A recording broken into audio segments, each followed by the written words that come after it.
परमात्मा श्री राधा कृष्ण के चरण कमलों में शतकोटि नमन वंदन।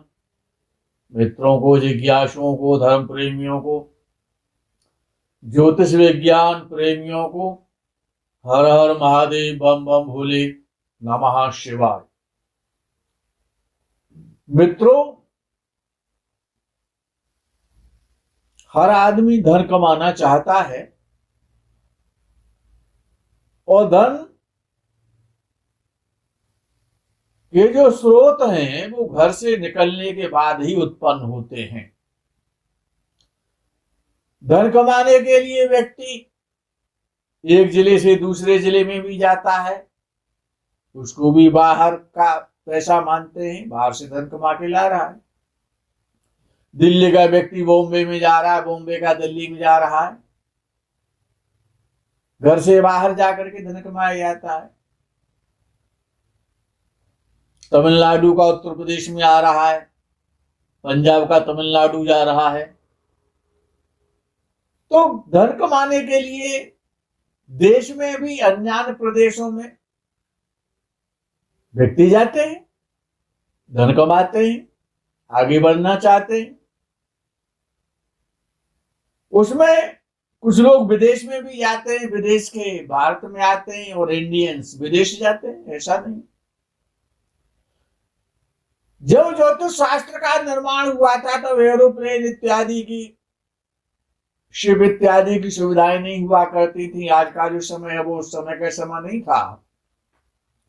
जब ऋषियों ने ज्योतिष शास्त्र की खोज की तो घर से बाहर निकलना, दूसरे प्रदेश में जाना, दूसरे देश में जाना, ये सब विदेश यात्राओं में आता है। ऐसा नहीं है कि विदेश यात्रा, अब पाकिस्तान भी विदेश हो गया है, तिब्बत भी विदेश हो गया है। कोई समय था कि चीन, बांग्लादेश, लंका, इंडोनेशिया, अफगानिस्तान इत्यादि, और यहां तक कि शास्त्रों में ऐसा उल्लेख मिलता है कि अरब इत्यादि जो भी कंट्री है, सऊदी अरब इत्यादि गल्फ कंट्री, वहां पर भी भारत का शासन हुआ करता था। खैर, ऋषि सत्याचार्य जो ज्योतिष के बड़े वरिष्ठतम विद्वान हैं, उन्होंने विदेश यात्रा पर कुछ अपने बड़े गहन और गंभीर रहस्यमय सूत्र दिए हैं कि विदेश के द्वारा धनार्जन होना, विदेश में धनी बनना, विदेश से धन कमाना, दूसरे प्रदेश में जाकर के धनवान हो जाना, वहां पर रहना, विदेश में रहना। तो उन्होंने भावों की चर्चा की है कि पहला भाव यानी कि लग्न और लग्नेश, ये बड़े महत्वपूर्ण है। पहला भाव और तीसरा भाव, सहज भाव और सहज भाव का स्वामी तीसरा भाव, चतुर्थ भाव और चतुर्थ भाव का स्वामी, या चतुर्थ भाव को प्रभावित करने वाले पापक ग्रह, क्रूर ग्रह, सप्तम भाव और सप्तम भाव को देखने वाले ग्रह और सप्तम भाव का स्वामी, नवम भाव का स्वामी, और द्वादश भाव पर पड़ने वाली दृष्टियां, युतियां और द्वादशेष। तो यानी प्रथम भाव, तीसरा भाव, चौथा भाव, सप्तम भाव, नवम भाव और द्वादश भाव घर से बाहर जाने वाले भाव हैं। प्रदेश में जाएं, किसी अन्य प्रांत में जाकर के व्यक्ति अपना काम करे, सर्विस करे, नौकरी करे, मकान बनाए, वहां पर अपना व्यापार उत्पन्न करे, या विदेश में जाकर के, ये सब विदेश यात्रा के योग माने जाते हैं। तो पहला भाव ऋषि सत्याचार्य कहते हैं कि लग्नेश यानी लग्न का स्वामी सप्तम भाव में हो, सातवें घर में बैठ जाए और एक शुभ ग्रह के साथ बैठे या कोई शुभ ग्रह उसको देखे, तो जातक विदेश में निवास करेगा और वही अपनी मृत्यु को भी प्राप्त करेगा, विदेश में ही रहेगा हमेशा।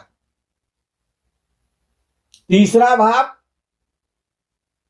वैसे तीसरा भाव छोटी छोटी यात्राओं को इंगित करता है, इशारा करता है, और नवमेश का तृतीय भाव में होने का अर्थ है कि जातक तीर्थ यात्रा के लिए, क्योंकि नवम भाव तीर्थ का भाव है, धर्म का भाव है, तो जब नवम भाव का स्वामी भाग्य स्थान का स्वामी और जब तीसरे भाव में बैठता है तो व्यक्ति तीर्थ यात्रा के लिए विदेश यात्रा करता है। ये योग प्रायः उन मुस्लिम जातकों की कुंडलियों में आसानी से देखा जा सकता है जो हज करने के लिए अरब जाते हैं। चौथा भाव अपने घर का है, अपनी जन्मभूमि का है, जहां आपका जन्म हुआ है, निवास का स्थान है। इस भाव पर अशुभ प्रभाव जातक को विदेश में स्थिर निवास बनाने के लिए विदेश ले जाता है। और चतुर्थ भाव सूर्य के द्वारा, मंगल के द्वारा, राहु के द्वारा, केतु के द्वारा, शनि के द्वारा यदि पीड़ित हो रहा है, चतुर्थ से भी यदि पीड़ित हो रहा है, यानी चतुर्थ भाव पीड़ित है, पापक ग्रहों के, अशुभ ग्रहों के प्रभाव में है, तो जातक हमेशा घर से बाहर ही रहेगा, वही अपना व्यापार करेगा। विदेश में भी हो सकता है और किसी अन्य प्रांत में भी हो सकता है, यानी अपनी जन्मभूमि पर नहीं रहेगा, वहीं पर उसका भाग्योदय होगा, वहीं पर अपना व्यापार करेगा और विदेश में स्थिर निवास प्राप्त करेगा, विदेश ले जाएगा। सप्तम भाव विदेश के संबंध में बड़ा विचारणीय और गंभीर भाव है। नवमेश यानी नवम भाव भाग्य स्थान का स्वामी सप्तम भाव में बैठ जाए, भाग्य स्थान का स्वामी सप्तम भाव में केंद्र में बैठ जाए, त्रिकोण का स्वामी, तो ऐसे जातक का जो भाग्योदय है, जो भाग्य सप्तम भाव में बैठा जाकर के, तो वो विदेश में होगा, ये निश्चित है, बाहर जाकर के होगा। इसमें लोग एक दूसरी कड़ी और जोड़ देते हैं, जो मैंने देखा है, सुना भी है, कहीं कहीं पढ़ा भी है कि भाग्य स्थान का स्वामी सप्तम भाव में बैठता है तो शादी के बाद, विवाह के बाद भाग्योदय होता है, ऐसा भी लोग तर्क देते हैं और ऐसा कुछ कुछ देखने में तो आता है। अब नवम भाव की बात करते,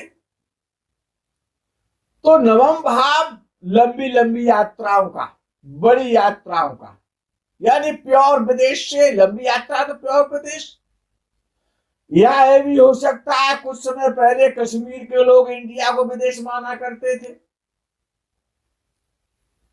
वहां का अपना अलग कानून था, वहां पर जमीन भी नहीं खरीदी जा सकती थी, तो वो भी एक प्रकार से विदेश था, जैसे आज पाकिस्तान है। तो नवमेश यानी भाग्य स्थान का स्वामी भाग्येश ही नवमेश होता है, तो नवम भाव में राहु के साथ हो, भाग्येश भाग्य स्थान में हो और राहु उसके साथ बैठा हो, तो जातक के पिता को विदेश में बड़ी प्रसिद्धि मिलती है, धन मिलता है। ऐसा जातक का जो पिता होता है वो विदेश से धन कमाता है, विदेश में रहता है और प्रसिद्ध व्यक्ति होता है। और नवमेश यानी भाग्य स्थान का स्वामी यदि 12वें घर में बैठा है, द्वादश भाव में बैठने का अर्थ है भाग्येश का कि विदेश में जाकर के व्यक्ति जरूर रहेगा, अवश्य रहेगा। हो सकता है किसी धार्मिक संस्था के साथ रहे, कोई सुप्रसिद्ध गुरु के आश्रम में भी रह सकता है। क्यों? भाग्य स्थान धर्म का भाव है। 12वां घर आश्रम है, गुरु जी का आश्रम। 12वां भाव गुरुकुल है, गुरु आश्रम है। अब सत्याचारी ने एक भाव की चर्चा और की है, द्वादश भाव, 12वां घर। विदेश में निवास स्थान होने के लिए द्वादश भाव की सबसे प्रथम भूमिका है, मुख्य भूमिका होती है द्वादश भाव की, द्वादशेष की। द्वादशेष का लग्न में होने का सामान्य सा अर्थ है कि व्यक्ति बहुत बहुत लंबी यात्राएं करेगा, बहुत यात्राएं उसे करनी पड़ती हैं। ओ यदि यह षष्ठेश के साथ हो, कौन? द्वादशेष, तो अष्टम भाव पीड़ित हो। द्वादशेष षष्ठेश के साथ हो और अष्टम भाव भी पीड़ित हो जाए तो इसका बहुत सीधा सा अर्थ है कि जहां तक विदेश यात्रा करेगा और वहां पर कारावास भी भोगेगा, विदेश में जेल यात्रा करेगा, विदेश की जेल में रहेगा। क्योंकि द्वादशेष कारागार भी है और द्वादशेष द्वादश भाव का स्वामी नवम भाव में हो तो विदेश में तो रहना पड़ेगा और बहुत धन संपत्ति, मकान, जमीन जायदाद, बहुत कुछ विदेश में संपत्ति बनाएगा ऐसा जातक। अब ये तो भाव हो गए। विषय आता है कि कौन कौन से जो ग्रह हैं वो विदेश से संबंध करते हैं और कब और किस स्थिति में करते हैं। तो ऋषि सत्याचार कहते हैं कि सूर्य यदि अष्टम भाव में हो तो जातक विदेश की यात्राएं करता है, दूर दूर की लंबी लंबी यात्राएं करता है। अच्छा, भृगु ऋषि जो हैं बहुत उच्च कोटि के ज्योतिषाचार्य हुए इस ब्रह्मांड में, तो वो कहते हैं कि सूर्य लग्न में हो तो जातक विदेश जाएगा और जातक का भाग्योदय विदेश में होगा, भृगु ऋषि ने कहा है। एक दूसरे ऋषि ने कहा है कि यदि सूर्य पंचम भाव में हो तो जातक राजदूत बन करके विदेश में जाता है या गवर्नमेंट कार्य से, सरकार के कार्यों से विदेश की यात्रा करता है, विदेश में रहता है। ऋषि पाराशर क्या कहते हैं इस पर होरा शास्त्र में? ऋषि पाराशर जी ने कहा कि सूर्य से अष्टम, सूर्य जहां पर भी कुंडली में बैठा है, सूर्य से षष्ठम, सूर्य से यानी छठवें भाव या 12वें भाव में केतु हो तो सूर्य की महादशा और केतु की अंतर्दशा में विदेश की यात्रा होगी, बहुत लॉन्ग जर्नी देगा। आगे मंत्रेश्वर ने कहा है कि यदि सूर्य चतुर्थ भाव में बैठा हो तो जातक विदेश में रहे या ना रहे, यात्राएं तो करेगा बहुत लंबी लंबी, और प्राय ऐसा जातक यात्रा ही करता रहता है जिनका सूर्य चतुर्थ भाव में बैठा हुआ होता है, और सम्मानजनक यात्राएं होती हैं, बाहर से धन भी मिलता है, सम्मान भी बटोर के लाता है। चंद्रमा यदि केंद्र में स्थित हो तो जातक देश और विदेश दोनों की ही अत्यधिक यात्रा करता है। विदेश की यात्रा करे चाहे ना करे, लेकिन विदेश के बॉर्डर तक तो चला ही जाएगा, यानी लंबी जर्नी का योग बन जाता है। और यदि चंद्रमा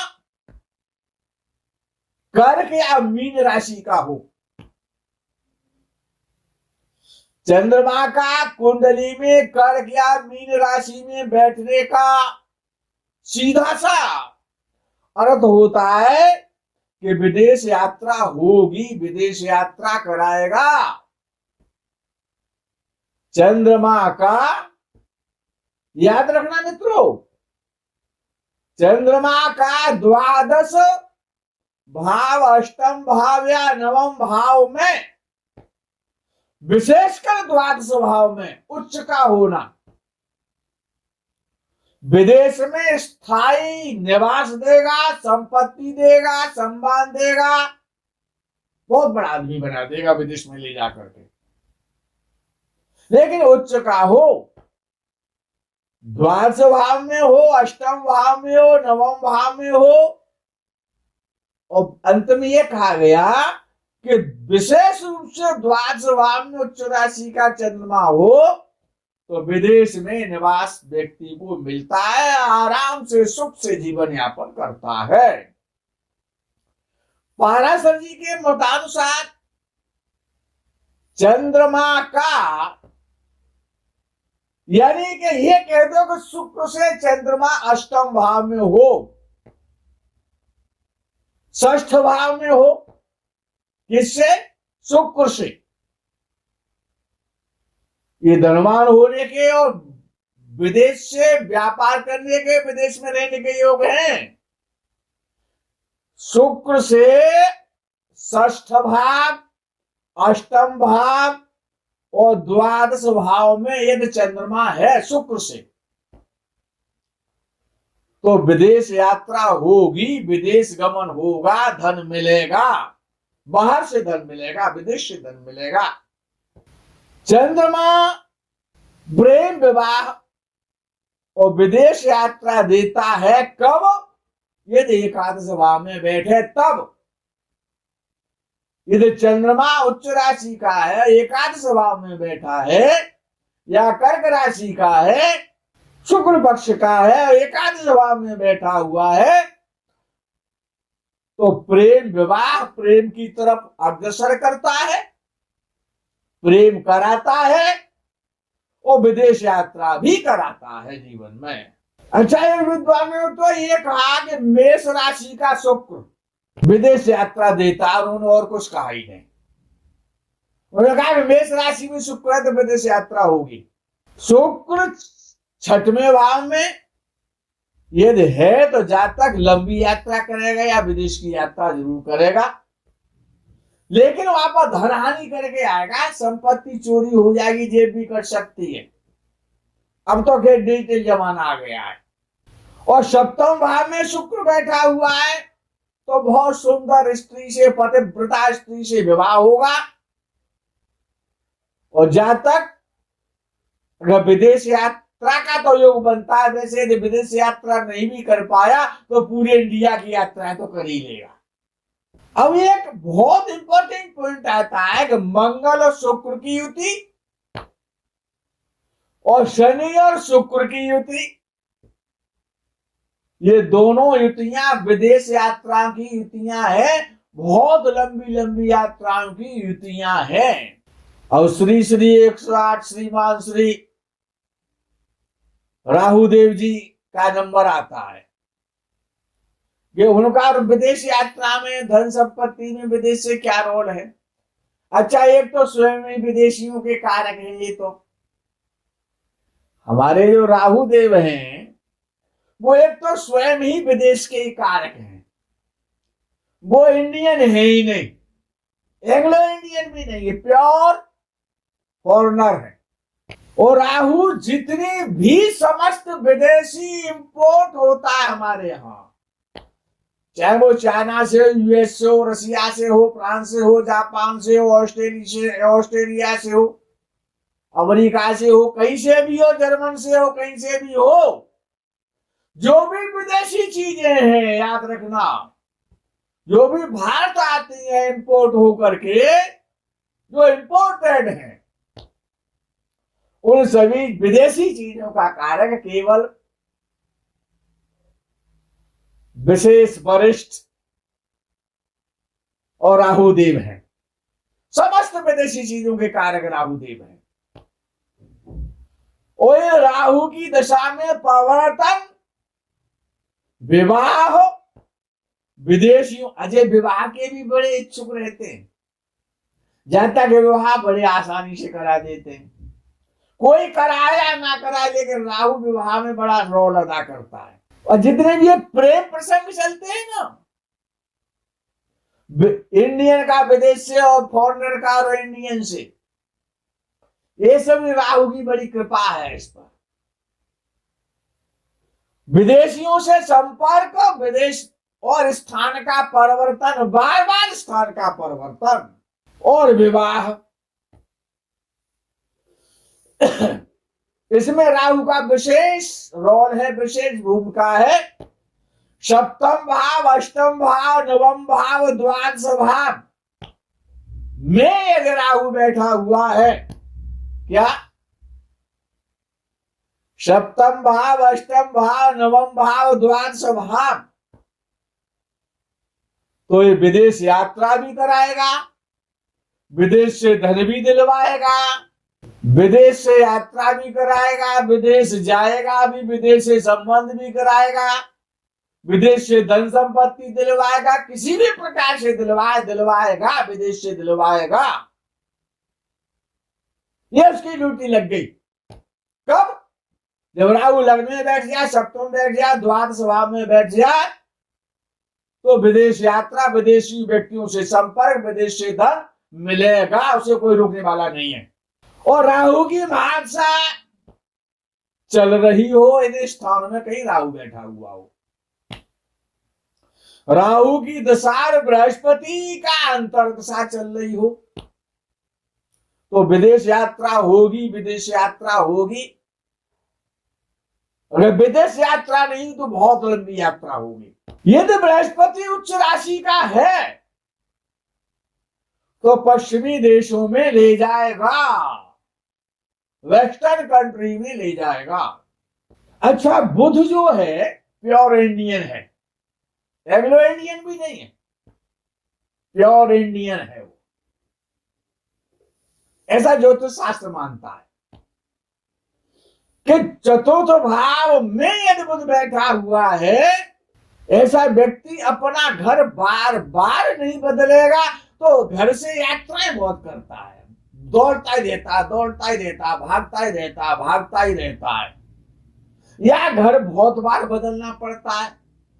अच्छा, हो सकता है किराए के रूप में ना बदले, उसकी यात्राएं इतनी हो, कभी इस होटल में, कभी उसके घर में, कभी उसके यहाँ रहे, कभी उसके यहाँ भोजन करे, कभी उससे मिले, और लंबी लंबी यात्राएं करता ही रहता है।